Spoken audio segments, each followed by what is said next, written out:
friends, a warm welcome to the exciting world of business economics. First of all, I would like all aspiring MBAs and all management students to know as why business economics is such an important subject. In business, if you ask me, I was being told once upon a time that there are only two areas that you need to master. One is psychology and second is economics. And that's the reason why you guys are here to understand and to detail out what is the world of business economics all about. Before I get into this hardcore subject of business economics, let me share with you, what happens in any economy, any market, any company. Every economy in the world, every market in the world, every company in the world would have certain resource constraints. And whenever you talk about resources and whenever you talk about constraints attached with these resources, we define it as scarcity of resources. Business economics is all about managing resources in the most optimal manner so that they are productively utilized, efficient enough, and at the same time, whatever is the output out of these resources is distributed in an equitable manner. Now, when you look at every economy in the world is going to have certain resources. Technically, in business economics, we call these resources as factors of production. If you ask me, there are infinite factors of production. But if you were to detail out, and from an understanding perspective, these factors get defined into four types. They happen to be land, labor, capital, and investment. Now what happens? These factors get deployed in businesses, production takes place, output is produced, output to input is defined as productivity in an economy. Whether these factors have been allocated in the right manner in the production of a particular product defines the efficiency of that economy, and whatever is the output out of these factors, whether it is distributed to all sections of the economy, defines the equity in the economy. In other words, business economics details out the management of these resources, these factors of production, and claims to teach students of management how productive are the factors of production, how efficient are the factors of production, and how equitable is the output out of factors of production. Now, when one talks about deployment of resources, this deployment of resources, deployment of factors can happen in the production of an X product or in the production of Y product. Automatically means that there is a trade-off that one is going to face when one is deploying resources. Business economics is all about trade-offs. As in life, as there is nothing in black and white, so is the case in economics. Everything in life has got shades of gray, and that's the reason why for every economic change, every change that a government or the central bank of a country brings about, you will find certain people benefiting out of this change and certain people probably suffering on account of this change. And that is a trade-off. Business economics is all about trade-offs. Now let's try and understand why markets exist. You must have seen a lot of markets around. You talk about the forex market, the goods market, the currency market, and obviously our own suite, the stock market. Markets keep on going up and keep on going down. Markets exist because there are buyers and sellers who exist in every marketplace. Somebody buys, somebody sells. Now when somebody buys and somebody sells, trade takes place. And assume that the price of the product or the stock that's being traded goes up, somebody who has sold is automatically at a loss. The same logic holds true for every economic change. It is all about trade-offs. And I have tried to probably explain business economics in the last 10 years through a very innovative way, which I define as the GEFC, the Global Economics and the Finance Cycle. One way of learning economics is to learn economics in a theoretical manner where you follow theory after theory, tits and bits, and then you try to give it a shape. The other approach is learning economics through GFC, which helps you understand the way an economy operates, and then out of this understanding emerge certain parameters, certain functions, certain changes which are equally important and extremely vital in context of understanding economics. Now let's try and understand what this GFC is all about. Global economics and finance cycle is a 5-sector multiple relationship, many functions and 5-parameter model. I think it may sound Latin to all you guys now, but let me explain to you in detail. Let's start. Let's understand how an economy would operate. It starts with primarily 2 sectors, household sector and production sector. Household sector is defined as that sector which comprises of entities which are supposed to provide factors of production. Remember, 4 factors of production: land, labor, capital, and investment. All those entities which provide factors of production get classified under household sector. These factors of production in turn get deployed in the production sector. So you see, as a starting point, these 2 sectors have a 2-way relationship. The household sector provides factors of production to the production sector. The production sector deploys these factors of production to produce goods and services. Against the factors of production, the production sector makes certain payments to the household sector. Against land, it pays off rents. Against labor, it pays salaries and wages. Against capital, it pays interest. And against investment, is a share of profits or dividends that's being paid back. So automatically, in household sector and production sector relationship, you find that factors of production are provided by the household sector, goods and services produced by the production sector, factor payments paid by the production sector to the household sector, and not only this, the goods and services produced by the production sector happen to be consumed by the household sector. Now try and simplify this further. You as individuals, me as a professional, we all happen to be playing a role in the household sector. We either are giving away a factor of production, either in the form of a land or a space that we own, or certain monetary payments or monetary investments that we make with the production sector. But definitely, one factor which each one of us would be interested in rendering is labor. I work as a professional with an organization. That's labor rendered by me to a production sector. Now what happens? When I providing this labor, a factor to a production sector, I receive certain income. The factor payments against labor, which we call as salaries and wages, happens to be factor income, which is received by an entity from household sector. And you know, part of which is being consumed for consuming products produced by the production sector, and part of which is saved. So you see, you have 2 sectors, household sector and production sector, a 2-way relationship, and an important function originating out of this 2-way relationship. One is consumption and second is savings.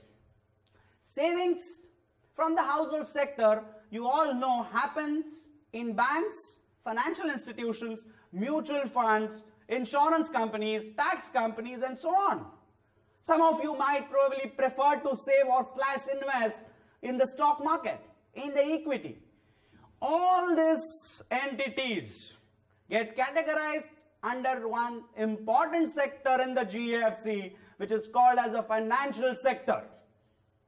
So you see, you have 3 sectors now: a household sector, a production sector, and a financial sector. A 2-way relationship exists between household sector and production sector. Savings of the household sector happen in the financial sector, either with banks or insurance companies or mutual funds or the stock market. Now, what is the role of this financial sector? The role of the financial sector is to channelize the savings of the household sector into capital of the production sector. To simplify this, you know, there are certain companies which belong to the production sector which intend to borrow money for setting up certain projects. Where do they get their money from? They either approach a bank or a financial institution for a loan, or they approach the stock market where they want to issue certain shares and raise money for certain projects. This money in turn gets deployed in plant and machinery so that future products would be produced. That is capital formation in an economy. The role of the financial sector would be to channelize the savings of the household sector and print and convert it into capital of the production sector. This process is defined as process of financial intermediation. Now just look at the entire process of financial intermediation. Step 1, savings need to happen from the household sector in the financial sector. Step 2, the funds that are being received by the financial sector need to be managed properly by entities belonging to the financial sector. Banks, institutions need to man these funds in the right manner. Step 3, these funds need to find a channel and find a way in the production sector. Step 4, whatever loans are being given by the financial institutions need to be repaid back by the production sector. Step 5, in case the entities from household sector wish to retrieve their savings, they need to have it back. Now, I want to make a very categorical statement out over here. Economies of the past who have failed, economies today which are struggling to cope up with economic changes, struggling to grow, and economies of the future who would fail on account of improper financial intermediation. And I will be supplementing this entire model with certain case studies pertaining to Southeast Asia, pertaining to Japan, and probable China of the future. But coming back to the model, 3 sectors defined in the GEFC. Household sector, production sector, a two-way relationship. Financial sector, which channelizes the savings of the household sector into capital of the production sector. Now, goods and services produced by the production sector need to be regulated, need to be controlled. Let's try and understand why. If there is an entity or a company in the production sector which is having monopoly around its product, for example, if there is a company which is in the business of producing life-saving drugs, which only that entity knows how to produce it, and if it were to sell this product, it can demand infinite amount of money. Now there would be entities from the household sector who would be penalized on account of this kind of sale. Now in order to ensure that products do not have monopoly around them, in order to ensure that the factors that are getting deployed, for example labor, are being adequately rewarded, there has to be a controlling body, a governing body. And that results in emergence of the 4th sector in the GEFC, which is called as the government sector, the governing sector. We all call it as the government of every country. From economics point of view, why does the government exist? The government necessarily exists in order to regulate the movement of goods and services and movement of factors. So if you were to understand the role of every government in any economy, it has got everything to do with control, regulation of goods and services and factors. How does it do so? The government, you all know, levies taxes, both direct as well as indirect. Given today's scenario, you have so many types of taxes. You have corporate tax, you have income tax, you have wealth tax, you have excise, you have service tax, and people are talking about a GST, different kinds of taxes. Taxes, though they form as important element in the revenue/income of the government, the objective of having so many different kinds of taxes and different kinds of tax rates is to necessarily control and regulate the goods, services and the factors market. The governing sector, the government, has a two-way relationship with the household sector. Let's see how. The household sector provides factors of production. The way it does to the production sector, it also provides the same factors of production to the governing sector. For example, you all know there are so many central government employees. What do you mean by that? There are individuals, there are these people in the household sector who are rendering labor as a factor to the governing sector. At the same time, you also know that the government levies direct tax on every individual. We all call it as the income tax, which means you have a two-way relationship between the household sector and the government. The household sector provides factors against which it receives factor incomes. The government levies direct taxes, which is income tax, and it receives income for itself.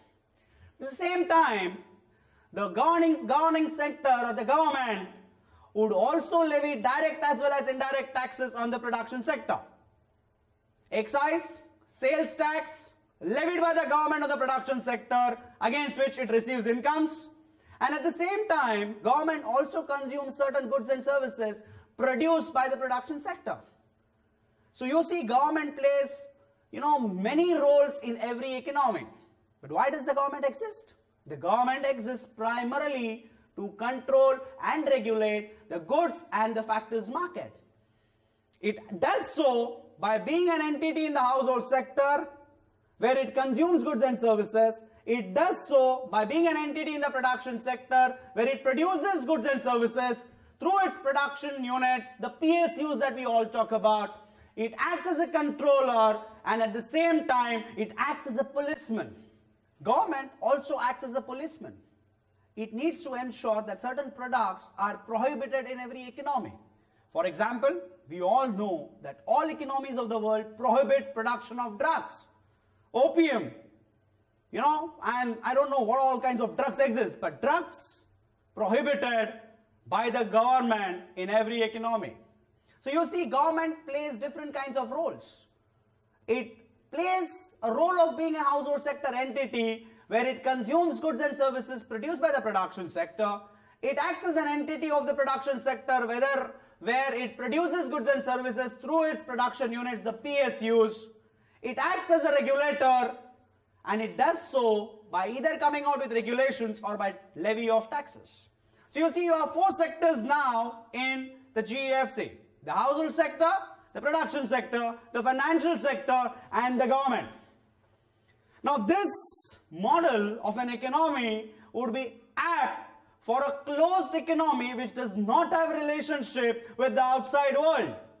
But nowadays we all talking about a singular global economic village where no economy would stand to gain in isolation, which means that every economy in the world intends to have, and in other words, definitely has certain set of relationship with the outside economies.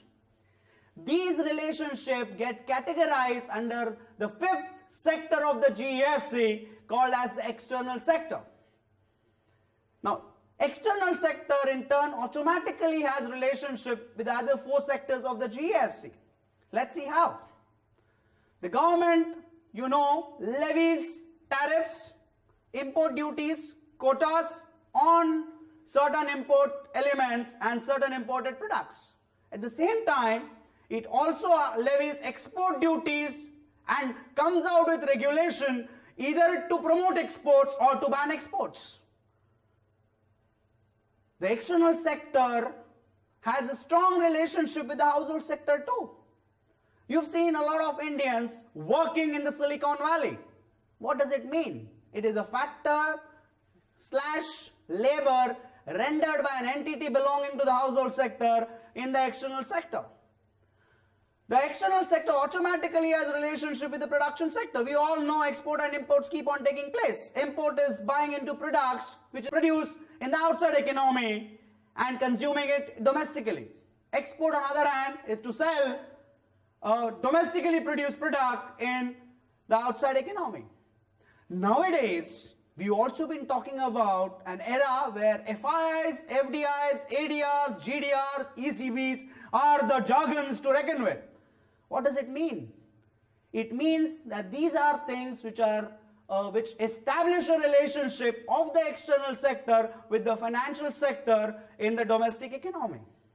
Now let's sum up the GEFC. There are 5 sectors as you have seen: the household sector and the production sector. The household sector provides factors of production. The factors of production get deployed in the production sector by various entities. Goods and services are produced which are consumed by the household sector. The household sector receives factor incomes against the factors of production that it has rendered. A part of this income is used for consumption of goods and services. Part of the income is being saved in the financial sector. The process of channelizing savings of the household sector into capital of the production sector is defined as the financial intermediation. In order to regulate and control goods market and the factors market, the governing sector comes into picture. The government of every economy controls the goods and the services sector and the factors market by levying taxes and coming out with regulation. The external sector comes into picture where you establish relationship of the domestic economy with the outside world. The production sector, the household sector, the governing sector and the financial sector of a domestic economy has got distinct relationship with the external sector. Now, this sums up the 5 sectors and multiple relationship that exist in the GEFC. Now let's see what functions and parameters of significance emerge out of this GEFC. The first thing that you saw, goods and services produced and consumed by the household sector. You have production as a function in every economy. You have consumption as another function emerging out of the relationship in every economy. You have savings that take place in every economy. You have capital formation. You have factor incomes. You have market value of goods and services produced and consumed in the economy.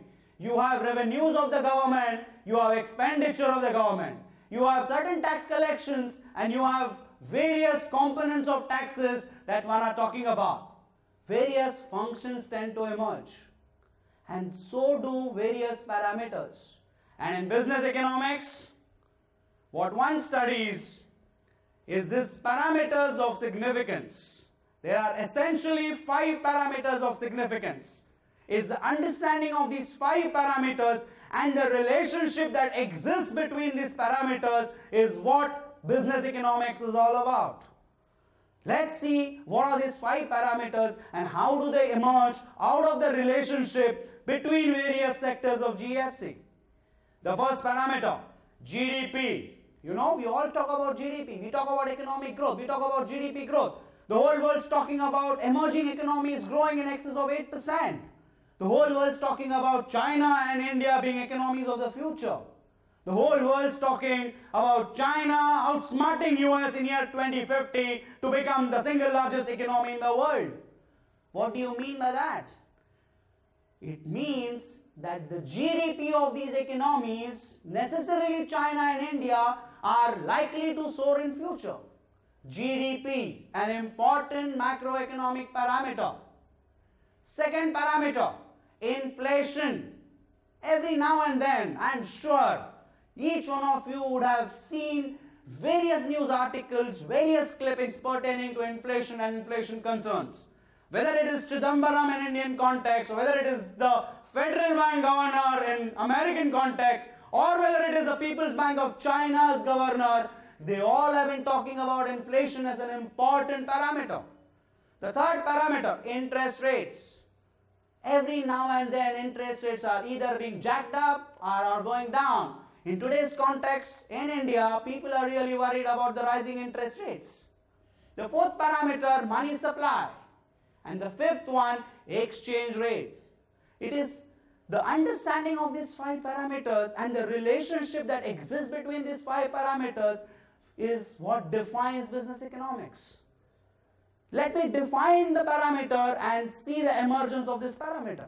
GDP, gross domestic product. Now I don't want to give you the full form, I want to define GDP. GDP is defined as the market value of goods and services produced and consumed in the economy. Now where do you get this as a parameter. You saw two sectors, household sector, production sector. Factors of production rendered, factor incomes received, goods and services produced and consumed. It's on account of the relationship between the household sector and the production sector do we get a parameter called as GDP. Whatever is produced by the production sector that tends to get consumed constitutes the GDP of an economy. As simple as that.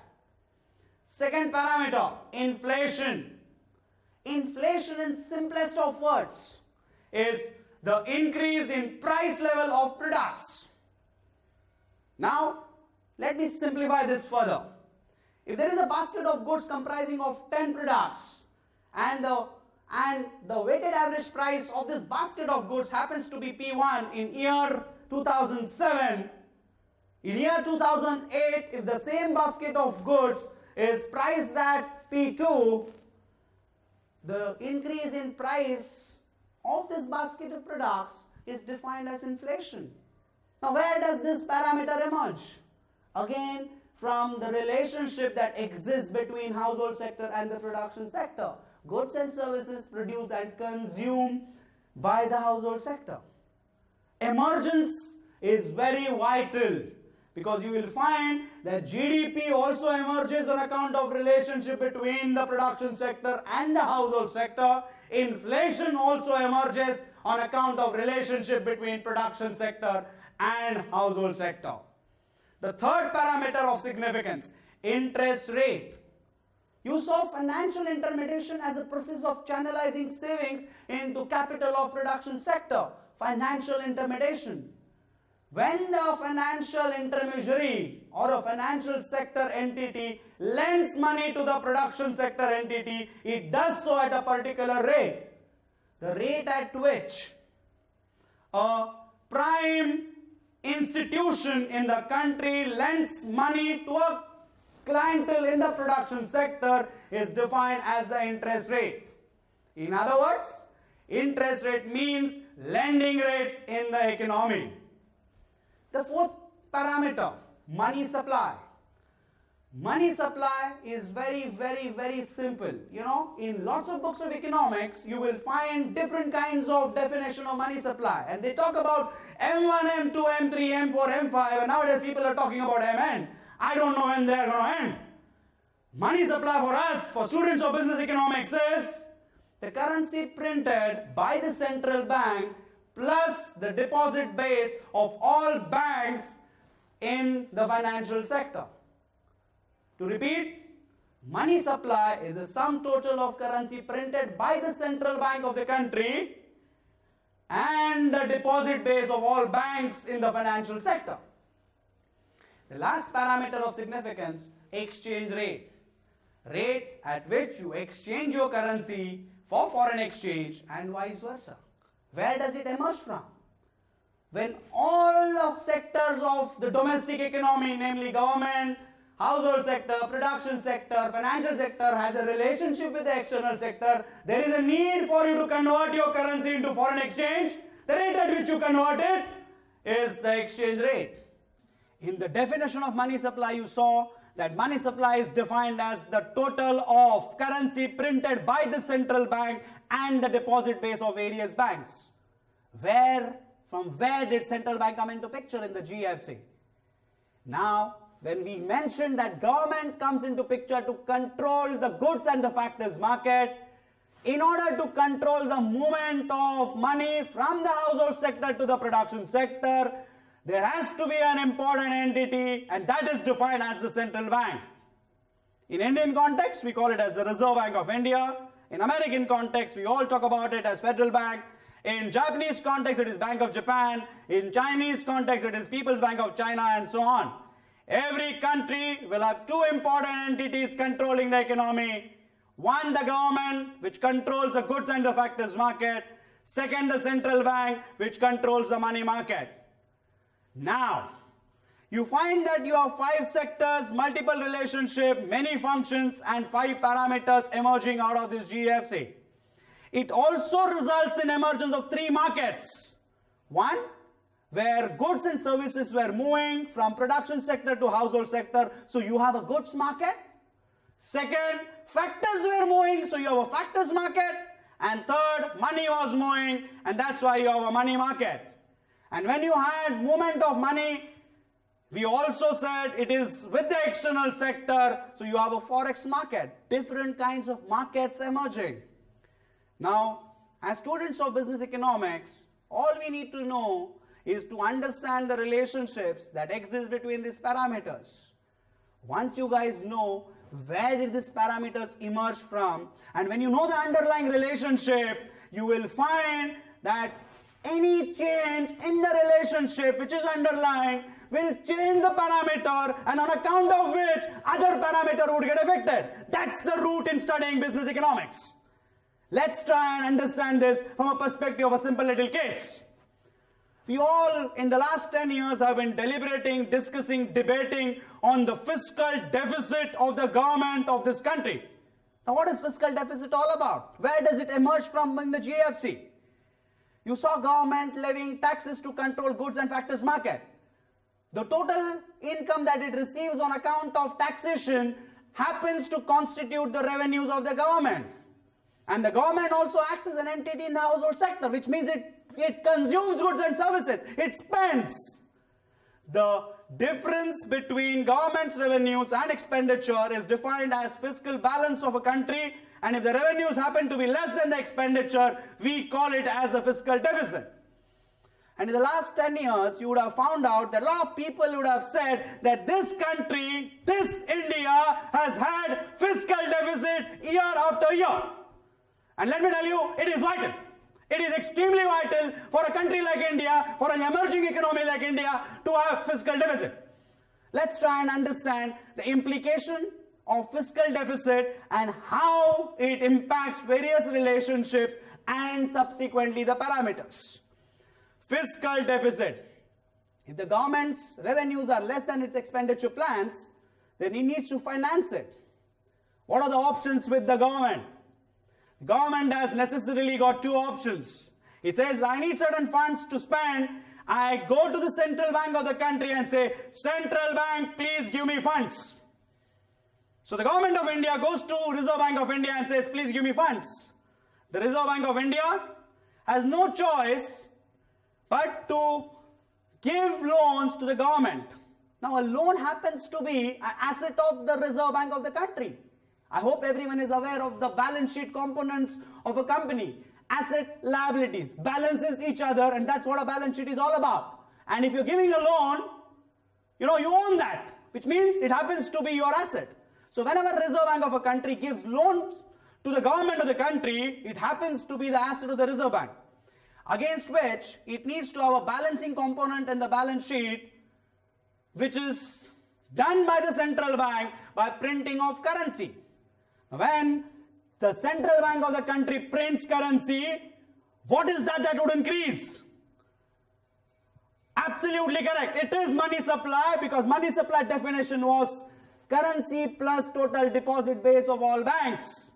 So if loans are given for fiscal deficit financing by the central bank, more currency tends to get printed, money supply tends to increase. If money supply increases, automatically the money supply at the hands of various entities from household sector increases. They happen to pay more for the same basket of products that they were buying. Prices of products go up, inflation increases. So you see, you will find that market value of goods and services has gone up, GDP has gone up, price has gone up, inflation has taken place, money supply has gone up, and if this is a change that is happening, the central bank has to control this entire exercise of fiscal deficit financing, and it says inflation is a concern point, prices of products shooting up far more than anyone's liking or for anyone's liking, GDP is growing, but I'm afraid inflation is a concern point. I need to come out with an economic change. So what would be that economic change? The economic change necessarily has to be attributed to reduce the prices of products, so that people are tempted to save more and consume less. Automatically prices of products would come down. And one way of doing so is to probably create an environment where you are able to offer higher deposit rates in the economy. Higher savings rates automatically means that people would save more and consume less. Prices would come down, inflation would be controlled. Now let's detail out the case of fiscal deficit financing by the government in detail again. And why am I doing this? Because I want you people to understand the relationships that exist between the parameters of significance. When you are saying fiscal deficit financing, why does the government spend? The government spends to buy into goods and services produced by the production sector. Now, when you say government spends, it spends for productive as well as unproductive purposes. You know, it wants to set up dams, ports, roads, develop, a lot of facilities for the individuals residing in the economy. It has to spend. Which means that whenever the government spends, the consumption of goods also increases. And we define GDP as market value of goods and services produced and consumed in the economy. Which means that whenever government spends, it contributes to the GDP of the country. But whenever there is a deficit financing to be done, and if currency were to be printed so that central bank can lend money to the government, the money supply increases. When money supply increases, there is too much money at the hands of individuals and they happen to spend for products at a higher prices, resulting in increase in inflation. So you see that increase in government expenditure results in an increase in GDP, which in turn also results in inflation in the economy. Now what happens to the other parameters? When you have inflation in the economy, you will find that savings would automatically take a beating. Let's try and understand this in detail. Assume that you have invested ₹1,000,000 a year back at a 10% interest rate, it would become 11 lakh rupees. And in 10 lakh rupees, you are in a position to buy X amount of goods. On account of increase in prices, on account of inflation, who knows, in 11 lakh rupees, you may not be able to even buy into X amount of products. It means that your money is losing value. And that is precisely the meaning of inflation in the economy. And that is why inflation is a cause of concern. But having said this, it means that you should have controllable inflation. Inflation is of three types. Mild inflation, the range between 2 to 4%. Moderate inflation, the range between 4 to 9%, and hyperinflation, which is in excess of 10%. Now you would ask me, where did this 10% come from? It is very much linked to the interest rates prevailing in the economy. If in a country like India, where the interest rate hovers around the 10-12% bracket, and if your money is losing value by 2 to 4%, it is fine. Because you would still be able to buy more than X amount of goods with 11 lakh rupees. In other words, mild inflation is very much mandatory and comfortable in context of economy. Moderate inflation will probably entice entities from the household sector to not save. Hyperinflation will definitely ensure that people simply don't save. Concern. But at the same time, increase in value of money domestically, which is what deflation is all about, which means a decrease in price of basket of products, is extremely disastrous for an economy. We started with an example of fiscal deficit financing. Government spending, more expenditure, inflation, money supply increasing, and in order to control this inflation, the central bank has to act. Prima facie, one way of avoiding or curtailing inflation would be to boost savings rate in the economy, which means the central bank would come out with policy changes which would entice banks to offer higher rates of interest to its depositors, so that entities from the household sector would tend to save more and consume less, and there would be a factor which would come into picture which would reduce the increasing prices. Now let's stretch this example of fiscal deficit financing to other parameters in the economy. GDP increasing, money supply increasing, inflation going up, central bank acts, and interest rates go up. If interest rates in the economy go up, you would find that there would be a lot of foreigners in the external sector and even Indians in the external sector who would want to come to India and save their money in Indian markets because they would get better returns on the funds that they would be deploying. As a result of which, inflow of foreign exchange would take place. Inflow of foreign exchange would result in demand for domestic currency, and the domestic currency would appreciate. So a single little economic change of fiscal deficit financing impacts all the parameters of significance that have emerged from the GEFC. Now what I would do, I would detail out each of these parameters, starting with GDP. Gross domestic product, market value of goods and services produced and consumed in the economy. Now, you find that when one talks about economic growth, he is necessarily talking about a growth in GDP of the country, which means production has to go up and consumption also has to go up. But at the same time, it also captures the market value, which also would have in turn gone up. So when we say that GDP is defined as market value of goods and services produced and consumed in the economy, it in other words is the nominal GDP. However, every economy in the world would be concerned with the real GDP growth and not the GDP growth on account of increase in prices. In order to understand the real GDP growth, there is a concept of GDP deflator, which in other words tries to take away the increase in prices when one is computing GDP.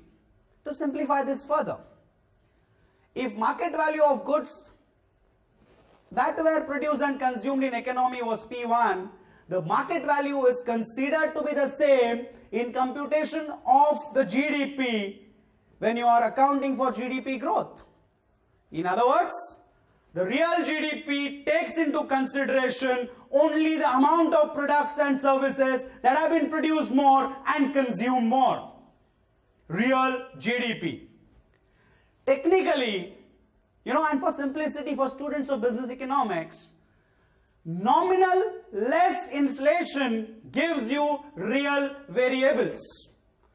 Even the interest rates, when we discuss interest rates, we make a mention that it is a lending rate in the economy.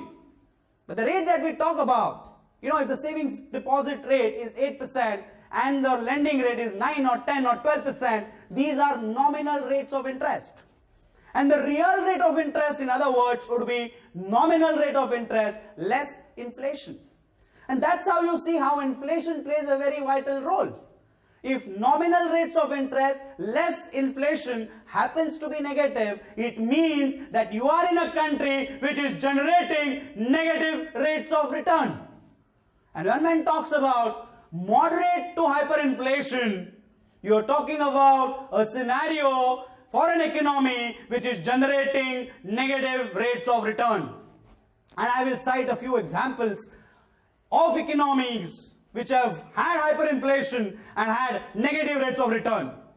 Germany, Hungary in the 1920s, which recorded 1,000% inflation rate and on account of which had absolute negative rates of return, hyperinflation.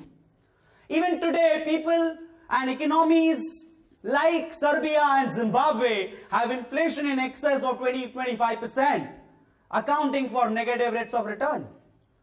And then you have certain economies like Japan, which has got negative inflation or deflation. Deflation is extremely disastrous for every economy. Now, in order to explain how deflation is disastrous for the economy, I will take a unique case pertaining to Japan. You all know Japan is one of the powerful nations and one of the richest nations in the world. In fact, even today, it happens to be one of the top 3 economies in terms of its GDP. It all started post-World War II. You know, Japan's economy was in absolute shambles. The entire urban Japan was destroyed on account of bombing by Americans. And industrialization in Japan had possibly come to a standstill. Japanese, however, felt the need wherein they wanted the economy to grow and wanted to come out with products which were high quality products. And they had a fantastic ally after World War II, which is America. A lot of Americans present in the Asian belt, a lot of Americans having a presence in Japan. And these Japanese started to come out with products which were of interest to the Americans. It so happened that in the early 1960s, the Japanese government came out with certain norms which would benefit the Japanese production houses. The production sector in Japan was given a lot of impetus and a lot of benefits. Benefits which would mean that factors of production were made available cheap to production houses of Japan. However, as you all know, land was always a concern and is still a concern. Labor in Japan, very productive, but at the same time expensive, which meant that money had to be made available at a low cost for Japanese producers. So what the government of Japan did and the Bank of Japan did, they came out with certain economic changes which created a platform for the Japanese producers to produce products at low cost. They came out with certain economic changes which would ensure that the deposit as well as the lending rates in Japan were low. In 80s, the Japanese banks were lending money at 2.5%. The Japanese companies were borrowing money at 2.5% and setting up huge capacities and exporting these products to the American markets. These products were well accepted in America and Japan was growing. The asset values of Japanese were growing. And it has been cited that the Palace of Tokyo in early 90s was worth more than the whole of California. Japan had truly become a rich economy to reckon with. Reason? Cost competitiveness in the products that they were manufacturing and exporting, quality conscious products and mass production giving them economies of scale. To add to it, low rates of interest. Now, it so happened that in an attempt to give a boost to this production sector further, even in the 90s, the Japanese bank, the Bank of Japan, came out with provisions to offer money to these Japanese production houses at very low rates of interest. The rates of interest in Japan in early 90s were as low as 1.5%. So you had the Sonys and the Sanyos and the Casios of the world borrowing money at, an infinite amount of yens being borrowed, huge projects set up, and products produced in masses. Rich Japanese having very high per capita income. Very high per capita income, in other words, very high incomes. Now the American companies had to react. They were facing an absolute threat from Japanese imports. Most products in America, whether it was cars, whether it was electronic items, whether it was even refrigerated items, they were all imported from Japan. And the American production houses were suffering. And it was this time when General Motors of the world, the Ford Motors of the world woke up to this real challenge called as Japan, and with certain lobbying with the government of America, came out with certain sanctions on Japanese imports. In other words, they came out with certain policy changes in America which prevented companies to import from Japan. What happened? In Japanese context, production houses which had borrowed money, set up huge capacities, producing products in masses, suddenly found that one of their bigger markets called as America was not a market for them. To top it all, the Japanese consumers started to look at the production houses and say, these companies have got so much inventory of products. We know for a fact that these companies are going to sell their products in the domestic market at a lesser price than what they're quoting today. Prices of products were expected to go down. In fact, they were going down. Deflation had truly set in. Deflation and deflationary perception with the Japanese consumers forced the Japanese consumers not to consume products. What happens? The goods market, where there was a movement, suddenly came to a halt. These Japanese companies which had borrowed so much money found it very difficult to sell their products. They started to sell their products at a throwaway price. Deflation soaked in furthermore and further prompting the Japanese consumers to not buy. The end result? These Japanese companies started to default on the loans that they had taken from the financial sector. Financial intermediation went for a toss. Japan was in shambles. Deflation was the root cause of the great Japanese economic crisis. Now was the challenge in front of the government of Japan to bail out Japan. And you know what it did? It came out with the most novel technique in economics that one would have ever witnessed. It said, we're going to infuse $150 billion into this economy, which means it's going to have an expenditure of $150 billion. And the Japanese government did not intend to buy the products itself, but it said, we will issue gift checks and gift certificates to eligible people, which would have a life of 45 to 60 days, wherein the holder of this gift certificate would walk into a departmental store in Japan and use that gift check, gift certificate within a span of 45 days and buy into products. They created artificial demand. They were subsidizing consumption. Japan did, to a great extent, come out of the deflationary pressures, but I'm afraid this is year 2007, a great economy like Japan still hovers around a 1.5 to 2% GDP growth rate, and at the same time hovers around the 0 to 1.5% inflation rate. Interest rates even today in Japan are around 1%. God knows, and I doubt whether anyone knows, when would Japan get into true phase of inflation. But how does it matter when your economy is the second largest in the world, when your per capita income is 35,000 USD, whether it is inflation, deflation, Japanese will always continue to be rich people.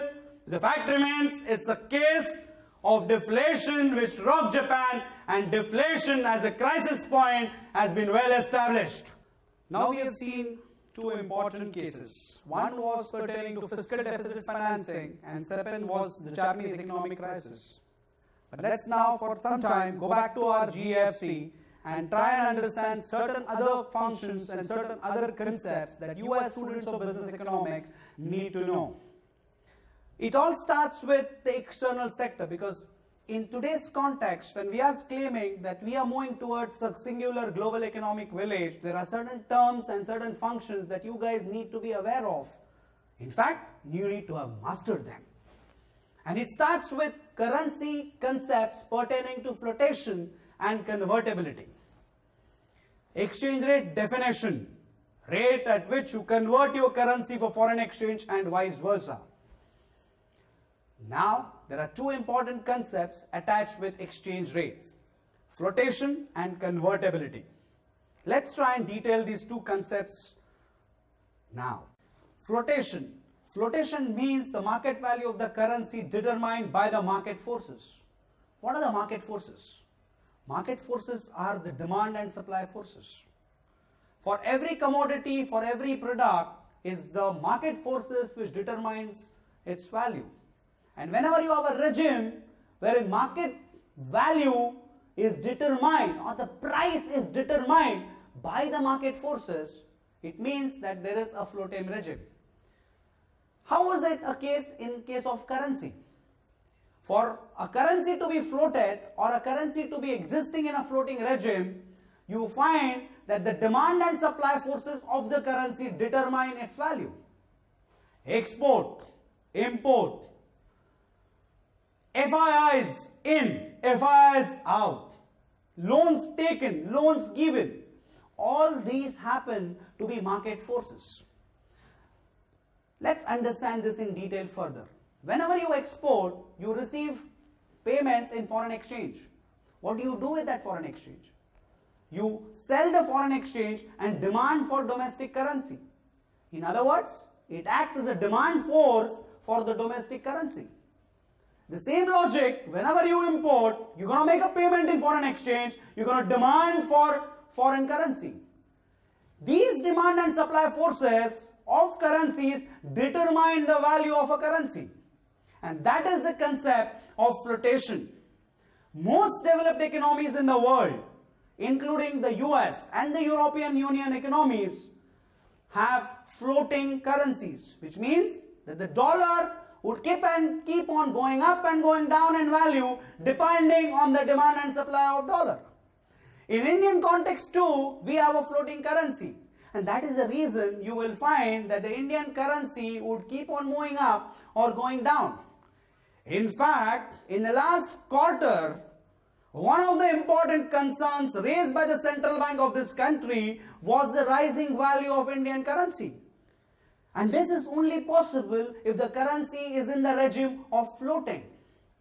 On account of huge inflows of foreign exchange through the FIIs, we found that the demand for Indian currency had grown up and had gone up dramatically in the last 90 odd days, resulting in at least 10 to 11% appreciation of the currency. Appreciation, depreciation are the words which are normally used in a floating regime. What is the other regime that is existing on a currency? Obviously, fixed regime. In a fixed regime, the rate at which you convert your currency into foreign exchange and vice versa is decided by the central bank of the country. And that kind of regime exists today in a country that we all call as China. So you see, India, we have a floating regime. China, on the other hand, has got a fixed regime. So automatically in a fixed regime, appreciation or depreciation would not come into picture. In a floating regime, you will have appreciation and depreciation of the currency.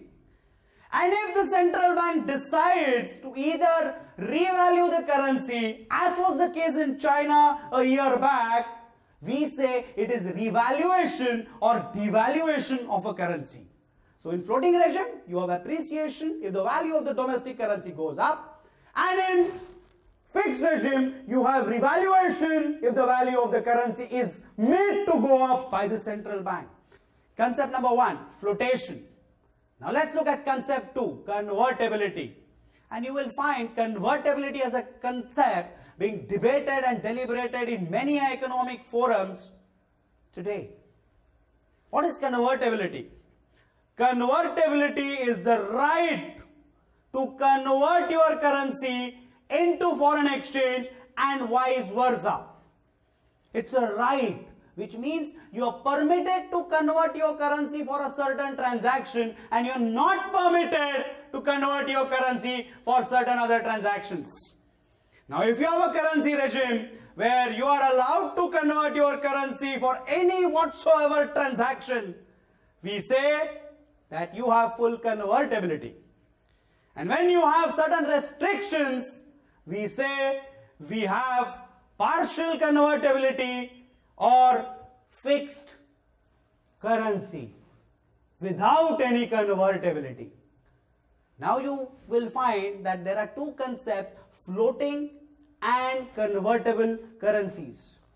India, we have a regime, we call it as completely floated currency regime with partial convertibility, which means that there are certain transactions for which you do not have a right to convert your currency. Full float with partial convertibility. Indian context. China, on the other hand, has got a different regime, which is fixed regime with complete convertibility. It means you have a right to convert for any transaction whatsoever, but the rate at which you convert your currency is defined by People's Bank of China.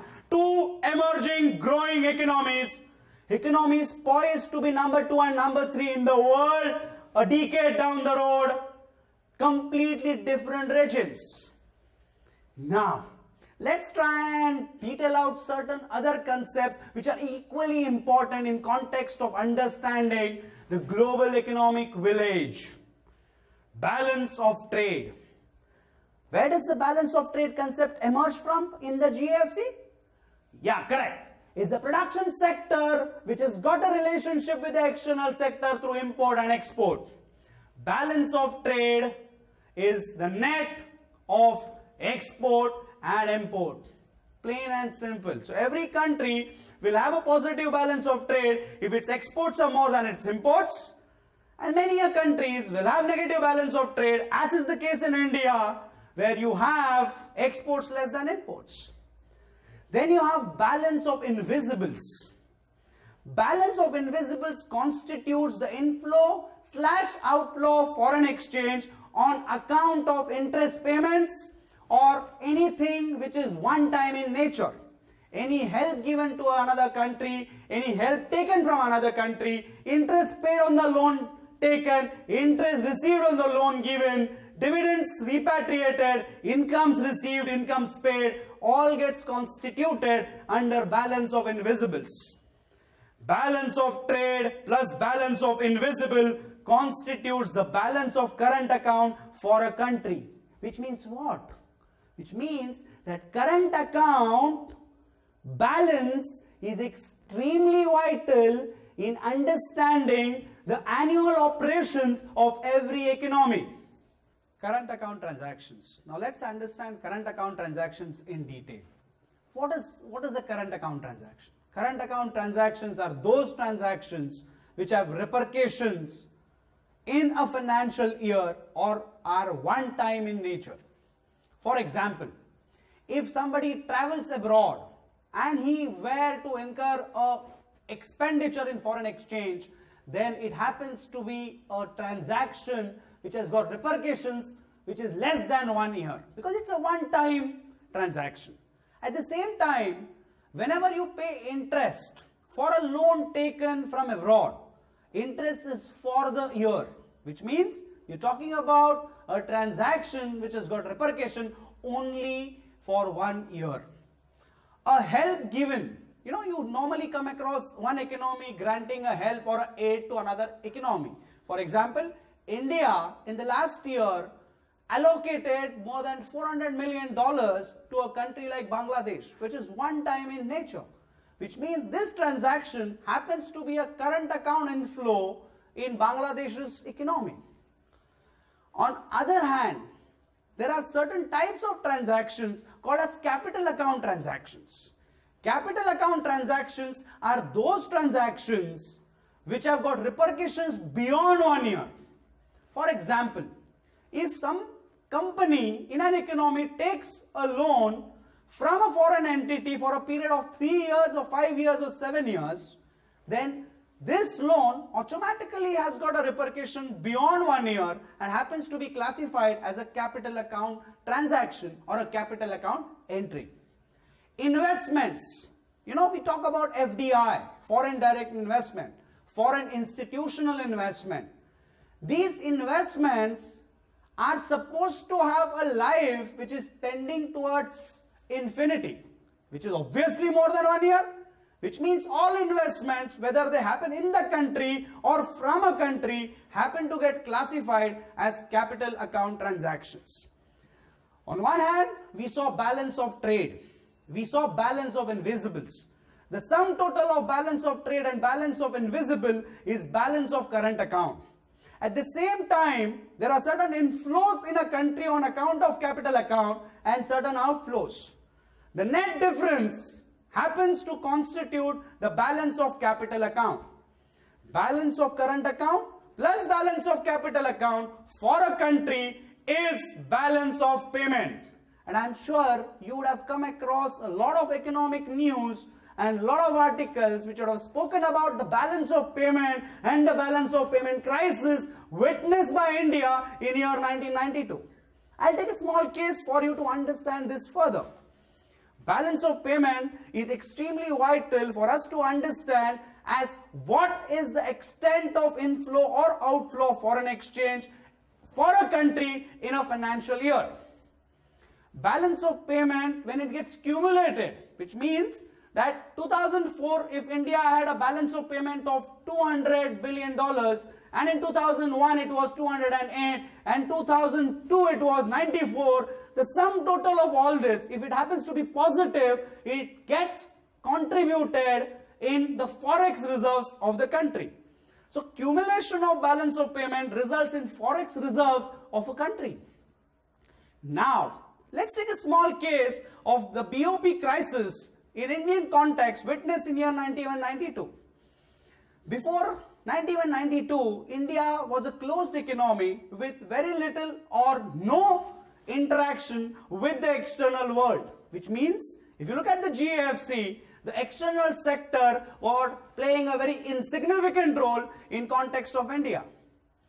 Now, at that point of time, the balance of trade in Indian context was so negative that whatever inflows were happening on the capital account front were insufficient enough to finance the balance of trade.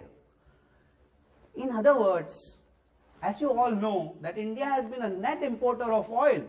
And in year 91-92, India's forex reserve position was only good enough to meet and to finance 2 weeks of import bill of oil. Now, India was on the verge of an economic collapse on account of BOP crisis because it simply did not have the forex reserves to pay up for the import bill of oil.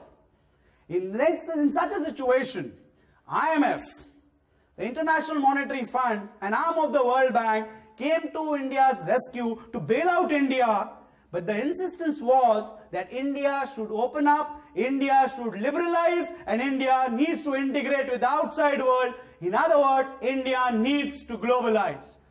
And in an attempt to do so, what they did first is they insisted that India should convert its currency regime from fixed to floating. At the same time, they also ensured that within the fixed regime, the currency of India, the Indian rupee, was devalued from a level of 26 rupees per dollar to 33 rupees per dollar.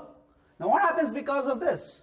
Because of the devaluation, Indian exports started to become competitive, and India could have started and thought of exporting products to better its balance of trade position.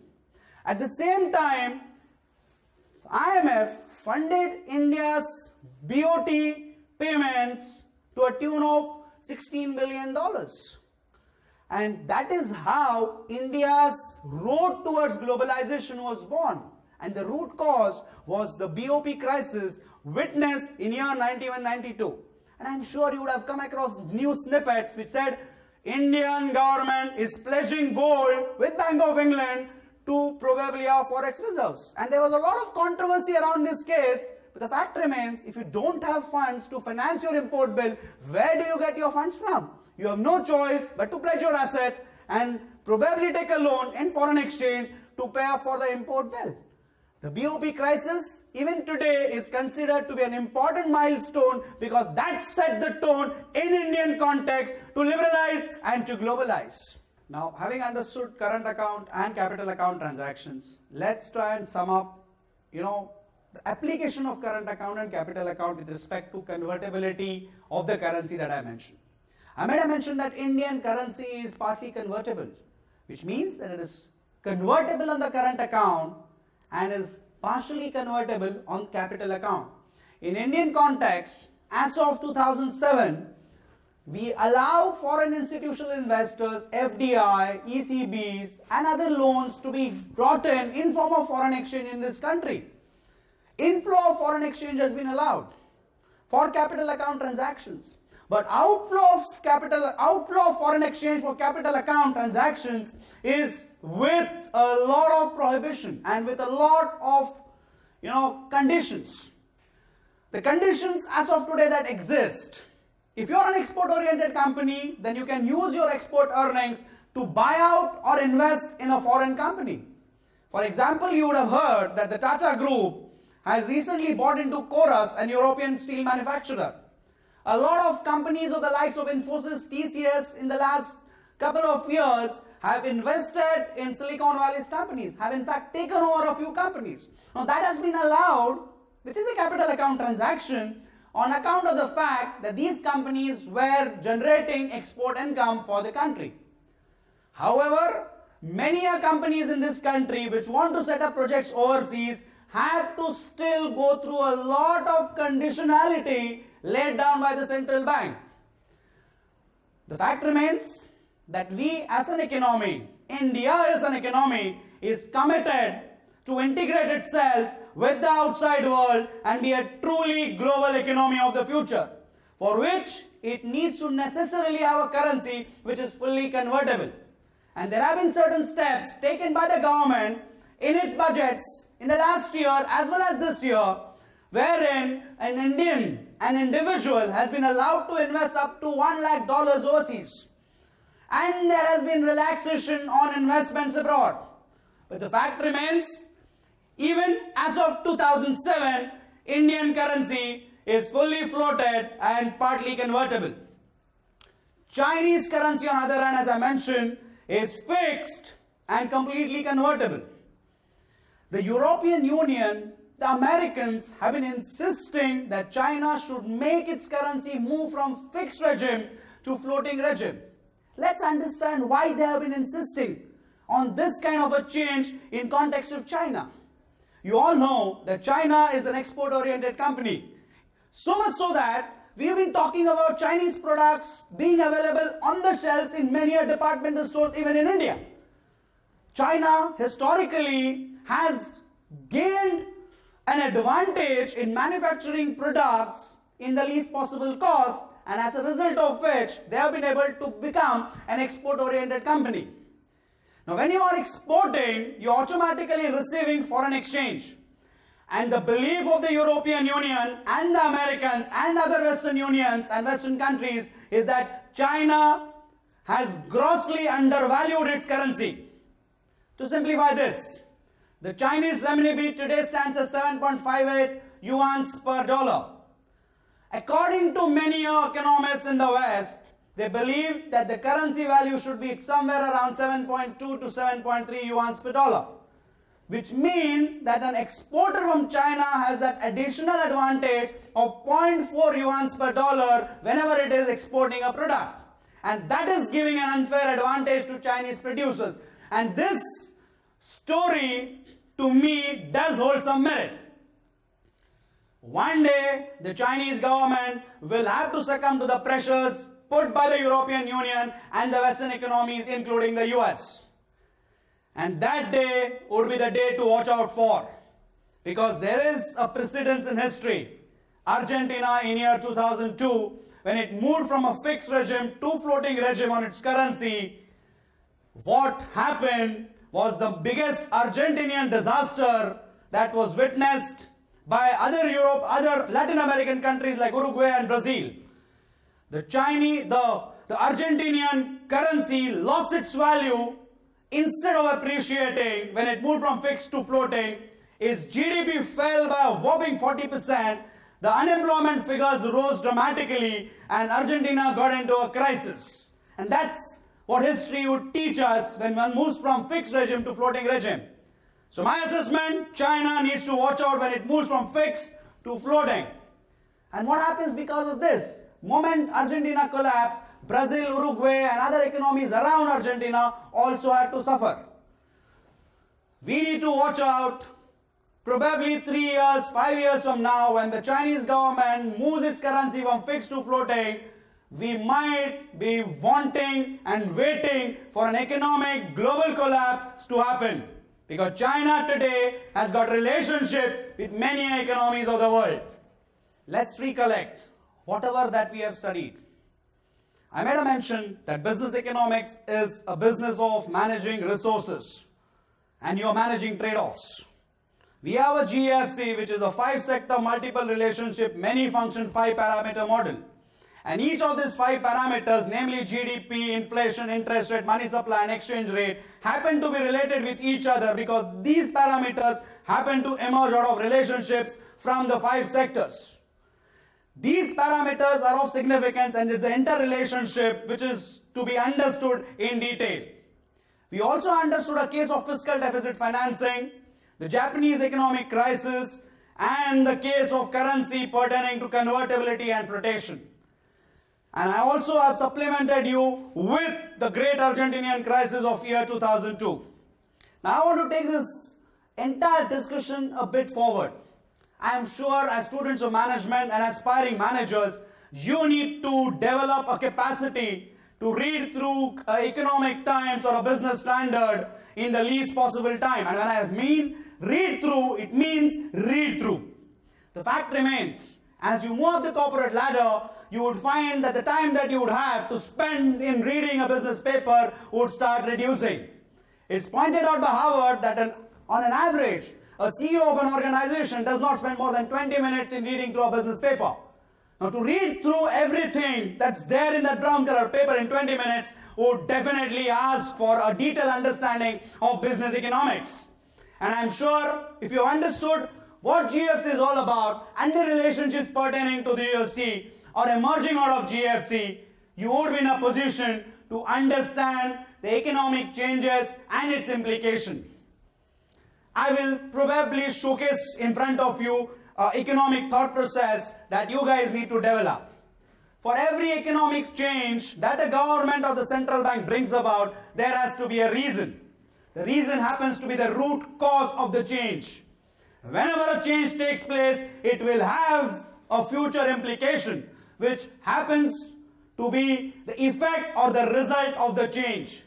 In other words, this economic thought process of detailing out what the root cause is and assessing what the future implication would be is economic thought process. And that is something which you guys need to develop. When I make a mention that Federal Bank has increased its interest rates in 12 out of 17 quarters starting 2004, automatically your mind should probably read and say, what would be the root cause of such an economic change brought about by Federal Bank? The root cause obviously would have been inflation. We saw with rising inflation, you need to think of creating an environment to increase interest rates. Federal Bank, the Federal Bank interest rate, which means the rate at which Federal Bank lends money whenever a financial institution or a bank from America borrows money from its central bank. It has increased its interest rate in 12 out of 17 quarters starting 2004. That's the root cause is inflation. What would be the immediate consequence or implication?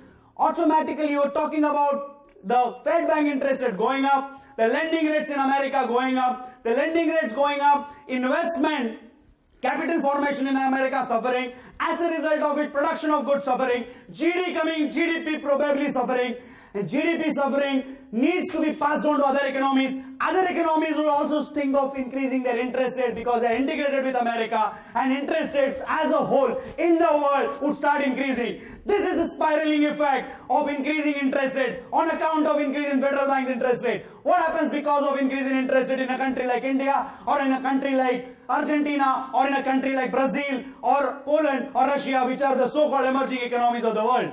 You automatically will find that the investment expenditure, the production, the capital formation in those economies would start taking a beating. We are talking about an increase in interest rate on a sustained basis by Federal Bank, resulting in a global economic slowdown. And I'm sure if you understand this as a case, you would have understood and you would have realized what ETP is all about and what GFC was all about. Now, we did make a mention that central bank of a country exists because it wants to regulate the financial intermediation in an economy, which means that it needs to necessarily ensure that savings happen in an economy. Money that is being managed by various financial institutions belonging to the financial sector is being manned in the right manner. Lendings do take place, and whatever money that has been repaid, whatever money that has been borrowed by the production sector entities is being repaid back with interest to the financial intermediaries. Now, it means that there have to be certain tools in the control of central bank to manage this financial intermediation process. And these tools include bank rate, the reserve ratio, and necessarily the LF facility that exists with the central bank. Let me detail these three things out so that you have a complete understanding in management of financial intermediation in an economy. Bank rate is the rate charged by a central bank when it lends money to various commercial banks in the economy. When Reserve Bank of India lends money to, say, State Bank of India or Bank of Baroda, it does so at a particular rate defined as the bank rate. I didn't make a mention about Federal Bank's interest rate. Now that is necessarily the bank rate that one is talking about. The second tool is cash reserve ratio or reserve ratio in specific, which in other words is that ratio which a commercial bank has to maintain with the central bank, and it is the amount of cash which is a percentage of total deposits of every bank that has to be kept with the central bank. To simplify it further, if a bank like State Bank of India has got a deposit base of 1 lakh crores of rupees, and if the CRR in Indian context happens to be 6%, then 6,000 crores of rupees need to be maintained by State Bank of India in cash form with the Reserve Bank of India. That is the definition of CRR. Now, how does the central bank control the entire financial intermediation process with the help of these two tools called as bank rate and CRR? Let's look at a scenario. If the central bank is concerned that savings are not happening the way it is being desired to happen in an economy, then it needs to create an environment where the savings interest rates that is being paid to the household sector entities is being increased by various commercial banks. So what it does? It increases the bank rate. When the bank rate increases, banks automatically would think of increasing their lending rates and at the same time would think of increasing the deposit interest rates. That would give a boost to savings.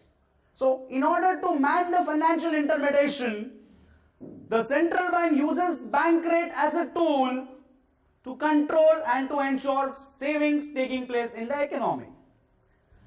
CRR, using CRR or reserve ratio to control financial intermediation. If central bank realizes that capital formation in the economy is not happening because production sector entities, the companies are reluctant to borrow money simply because interest rates are on a higher side, what it does? It says, let me reduce the CRR, so from 6% to 5.5%, as a result of which an individual bank would have additional surplus of funds to lend, on account of which it will think of reducing interest rates, and when you reduce interest rates, companies would come forward and borrow money. So in order to control this entire process, bank rate, reserve ratio as tools are being used by central banks across the world. Of late in the early 21st century, central banks across the world and initiated by the European Commercial Bank and necessarily Bank of England in UK, a concept has emerged called as liquidity adjustment facility. Now, if the central bank finds that money supply is in excess and inflation is on account of increase in money supply, wants to suck out inflation and wants to reduce inflation and suck out money supply, and that too for a short-term basis, what it says, I will take out the excess liquidity from the bank and I will pay a specific amount of interest to various banks. This concept is called as reverse repo rate, where central bank of a country borrows funds from various banks or sucks out the excess liquidity from various banks, and against which it issues government securities with an objective to buy it back. Reverse repo rate, sucking out liquidity from the domestic commercial banks. Repo rate, on the other hand, when it wants to infuse liquidity for a short-term basis, liquidity means increase in money supply. When it wants to infuse liquidity, it actually gives money to various banks against government securities with an understanding that it would give back the government securities with predefined interest rates. Repo rates and reverse repo rates are topics and terms of discussion, debate in all economic forums across the world. In Indian context, whenever there is an economic change brought about by Federal Bank in US, you will find that the reverse repo rates are being hiked or reduced. Short-term interest rates matched with short-term facility through LAF or liquidity adjustment facility. And I want you as students to understand that going forward, repos, reverse repos are gonna be playing a very vital role because they decide the state of the economy in a short-term basis. And what happens when you're getting into a global arena, when one economy is being related to another economy, any economic change in any part of the world has an impact on your economy, and to counter that impact, you need certain mechanisms, and these short-term mechanisms are necessarily classified under LAF through repos and reverse repos. And I want you students to understand the relevance and the importance of repos and reverse repos. Now, having understood LAF, repos and reverse repos, there is another important term that students of business economics need to understand, which is called as yield. You know, you will come across this word yield. Yield, in other words, is the coupon interest rate paid on any fixed coupon instrument upon the market price of that instrument. Now, sounds Latin. I know it sounds Latin because this is advanced economics. When you go to a bank and when you deposit money in a fixed deposit of a bank, it says 6 to 7% per annum is what it is paying you. And you have deposited 10,000 rupees for a 1-year tenure at 6% per annum. Assume 6 months pass by and you want to sell off this to somebody because you are in need of funds. What happens? You automatically get something more than 10,000, and that happens to be the market price of this instrument. So 6% happens to be the coupon rate of interest, and whatever price you would get from the market happens to be the market price.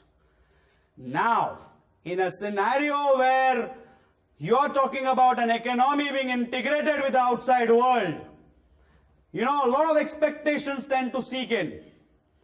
Just assume a scenario where the European Commercial Bank intends to increase the reserve ratio by 0.25%. Automatically, you're talking about interest rates in Europe going up.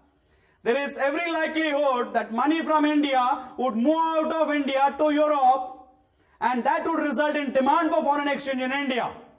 As a result of which, the Indian currency would be likely to depreciate.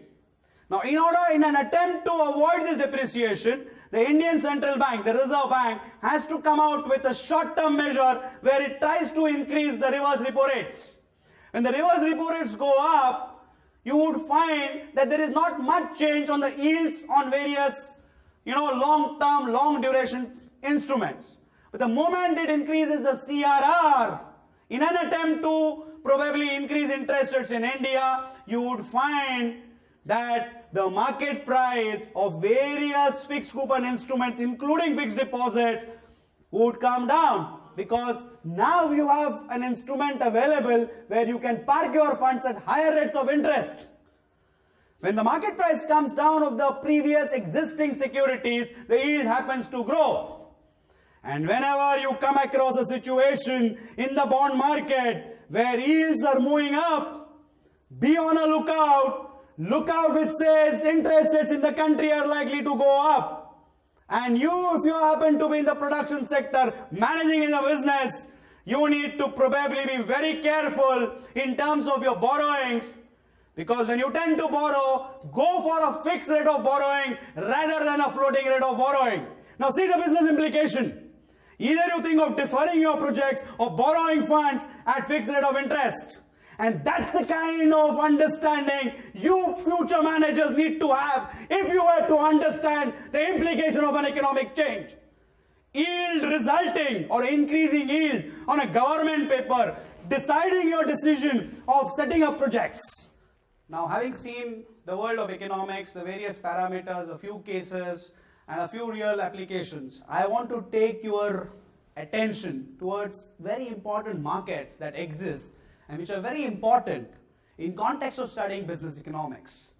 It starts with necessarily goods market, controlled by the government through regulations and through taxes. So every time, whenever the government intends to control goods market, it comes out with certain economic changes. And these economic changes for a country get captured in a statement presented by the budget, statement presented by the government called as the budget. So every year you will come across every economy coming out with a budget statement, which is nothing else but a mechanism to ensure smooth control on the goods market. The second market, money market. Money market, which is a part of the financial intermediation process controlled by the central bank. So every year you will find that the central bank of the country coming out with a monetary policy which tries to detail out objectively how it intends to control money supply, inflation, interest rate and exchange rate. There are certain qualitative instruments which are norms and regulations pertaining to financial sector intermediaries and entities, and importantly certain quantitative parameters like bank rate, CRR that I just mentioned. So budget, which also is called as the fiscal policy of the government, and monetary policy happen to be two important statements issued by the controlling authorities of every economy. Budget details out how it intends to control the goods market, and monetary policy details out how it intends to ensure smooth financial intermediation. The third market is the forex market, which is completely open, and you will find that at a given point of time, markets like London and Sydney would be open 24 hours and would have an access to all markets on which are dealing into foreign exchanges or foreign currencies. So forex market, you will have very little regulation per se if your currency is completely floated and completely convertible. But if it happens to be partially convertible, automatically your currency may not be available for buy and sell in various markets across the globe. And that's the case as far as Indian currency is concerned. And the last market, which we all are very keen in understanding, which is purely an outcome of business economics, is the stock market. And I'm sure many of business managers and many of budding managers out over here would be interested in detailing out what a stock market is all about. Now understand one thing. Stock market operations are fairly simple, operate just like any product market operations or any product which is completely floated. You have understood what a currency float is all about. Demand and supply forces determining the value of the currency. Same logic. Stock market exists because there will be demand and supply forces for particular shares, and that results in the market price of that share, and that is why a stock market exists. You have two kinds of markets, primary market and secondary market. Primary market is the market where a company issues shares for the first time when it intends to set up projects. Now understand very in simple words. Any company which intends to set up a project would need money, and it would go to a bank or an institution to borrow these funds. At the same time, it would also invite investors to be a part of the ownership in the project that it intends to set up. So whenever it thinks of issuing shares for the first time, we define it as initial public offering, and the market where it takes place is the primary market.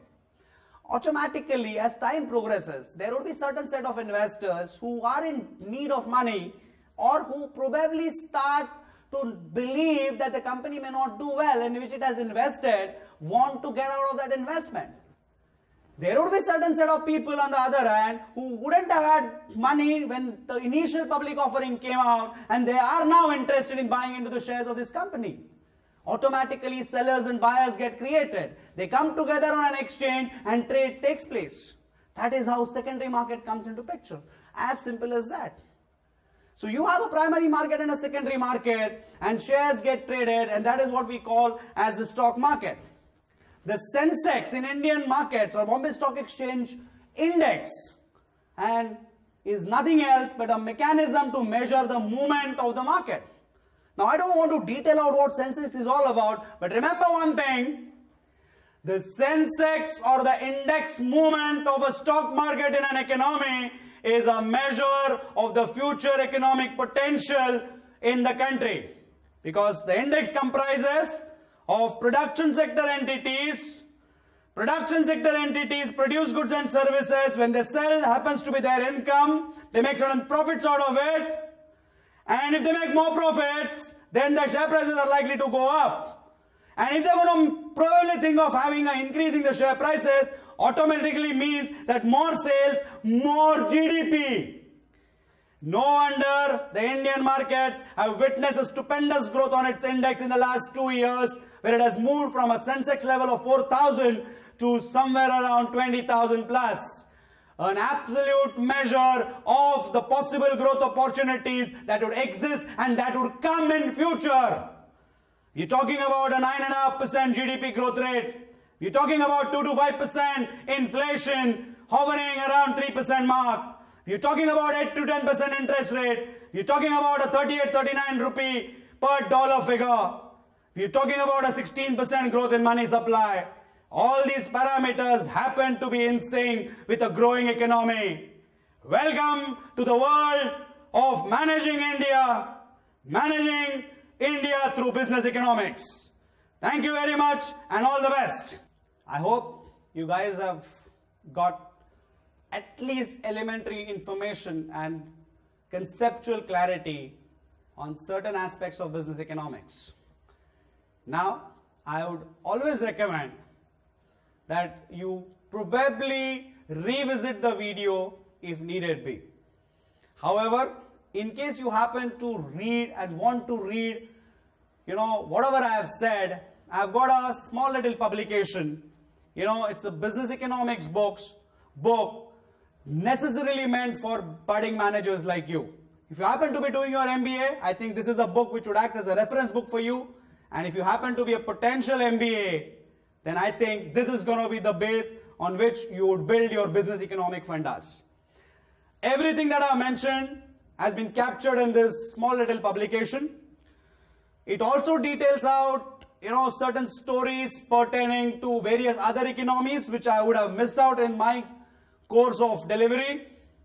It also details out the budget and the budget analysis. And I think this is something which you guys would nurture reading over a period of time. I'll quickly take you through this book. This book comprises of 4 modules. The first module talks about the prerequisites or in understanding economics. Certain graphs and certain theory concepts that you need to know. Barely 20 odd pages. The second module is all about GAFC that I mentioned, and I think that's the way how one would start building his understanding of business economics. The third module talks about important theories that are taught even today in Harvard and Stanford and the IIMs of the world. And the last module talks about cases, like the Japanese case, the Chinese case that I mentioned. My suggestion to all you guys, if you are studying management, then you are better off going module by module. It would definitely act as a reference point for a lot of things that you would be reading in your B schools. But if you happen to be an aspiring manager who is likely to get into an MBA program, then my suggestion would be to look at module 4 first, because it talks about stories, and then get into module 2, module 3, and then probably if needed be look at module 1. There are certain economic snippets which are small little stories pertaining to economics, and I would appreciate if you just browse through them. It will instill a lot of interest in understanding business economics. And there is a small little section in virtually every chapter where I have tried to salute the works of various economists, starting with Amartya Sen in Indian context, and the reasons for doing so, towards, Jonathan Keynes, John Keynes, and trying to detail out his work in small little stories. So I'm sure, if you probably give 6 to 8 hours of your life in going through this book, life would be different, life would be more meaningful. Thank you very much.